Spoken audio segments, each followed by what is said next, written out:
Meski baru saja selesai digarap, proyek rehabilitasi berat gedung kantor Kapanewon Patuk, Kabupaten Gunung Kidul yang menelan anggaran 2,4 miliar mengalami kerusakan pada bagian halaman depan maupun belakang kantor. Hujan yang mengguyur wilayah Kabupaten Gunung Kidul pada Senin 13 November 2023 lalu mengakibatkan amblesnya corabat halaman kantor Kapanewon Patuk. Meski dikerjakan secara profesional, namun proyek rehabilitasi berat gedung yang menelan anggaran 2 miliar lebih tersebut tak mampu menahan guyuran air hujan.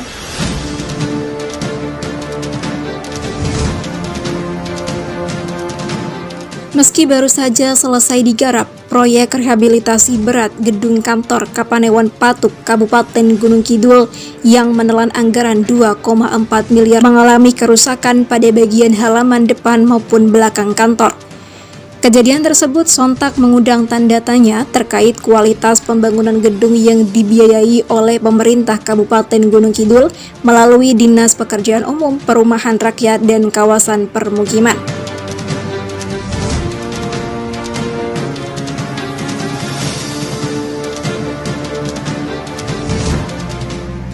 Publik beranggapan kejadian tersebut akibat kurang matangnya analisis treatment maupun statement terhadap kondisi tanah yang tergolong labil, sehingga proyek yang diketahui dikerjakan oleh CV Tekun Jaya tersebut amblas diguyur hujan.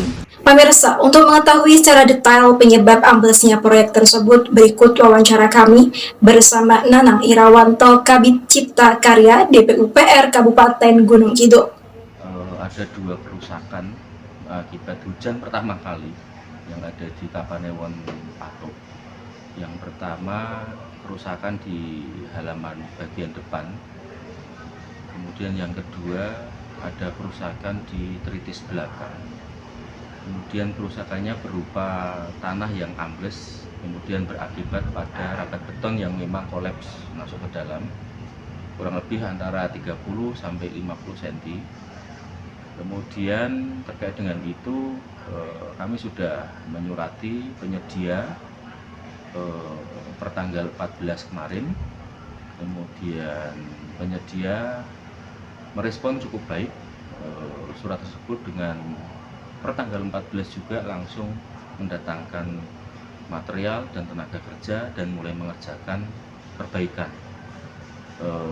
pada dua titik kerusakan.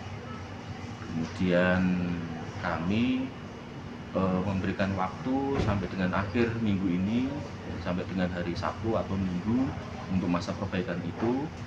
Dan yang paling utama adalah mencoba mengidentifikasi akankah ada susulan kerusakan terhadap urukan juga, karena saya rasa material timbunannya sama, metode pengerjaan sama. Artinya kita minimalisir untuk itu. Kita sudah identifikasi metodologi dan kita sudah terapkan di lapangan, yaitu dengan penyiraman kembali, kemudian urukan sirtu dan pemadatan dengan stepper.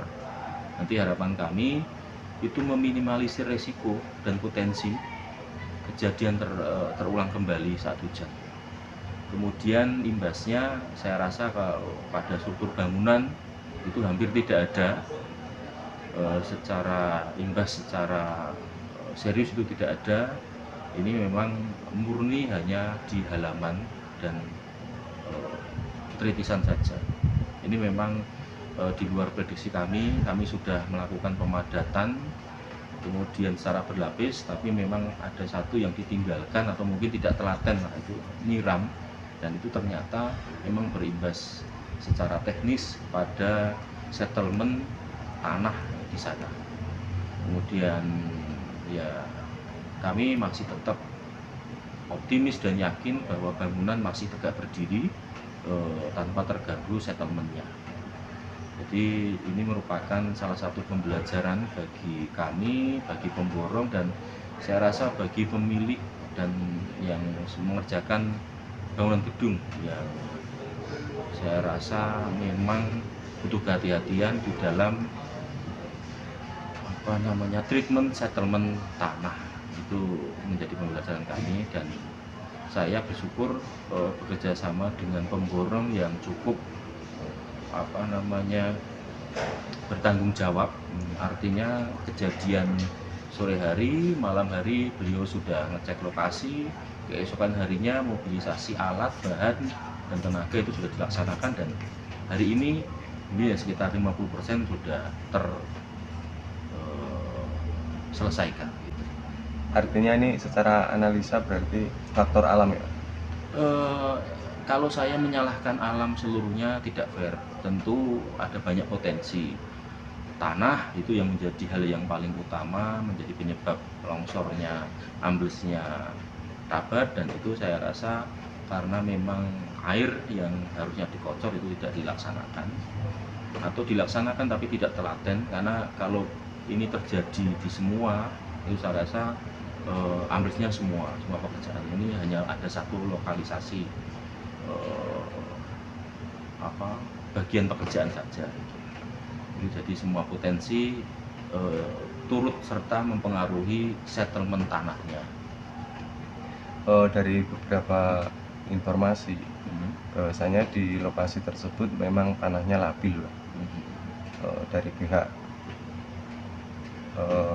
kontraktor juga menyebut seperti itu, faktor tanah yang labil. Nah, apakah dengan kondisi tanah yang seperti itu kemarin sudah dilakukan kajian-kajian pada saat mau melaksanakan pembangunan proyek tersebut? Sudah. Jadi kami merencanakan bangunan ini di tahun 2019 atau 2020. Jadi artinya sudah beberapa tahun yang lalu. Seperti bangunan-bangunan Kapanewon yang lain, sebenarnya akan cukup ideal itu jika bangunan 2 lantai.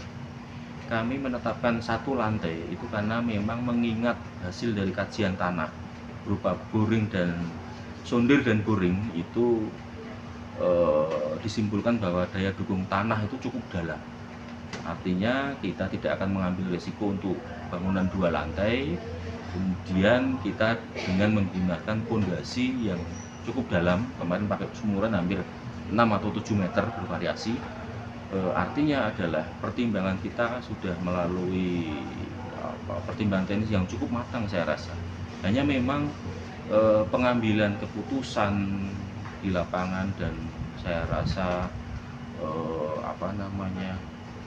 metodologi pekerjaan yang memang itu harus simultan terus diawasi dan diketati. Nah, ada 1 atau 2 potensi yang kemudian tidak tercapai pelaksanaannya sehingga kejadian ini terjadi.